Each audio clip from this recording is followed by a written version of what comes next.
បុកល្ហុងខ្មែរដាក់ប្រហុកអត់មាន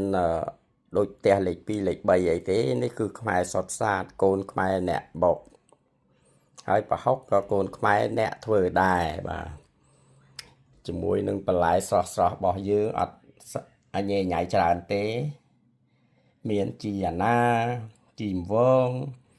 ស្ដាយគួរត្រកួនទ្រាំហើយចុងក្រោយគេនំបញ្ចុកធ្វើនេះធ្វើ2ចានបាទបុក2ចានមួយសម្រាប់កូនបាទ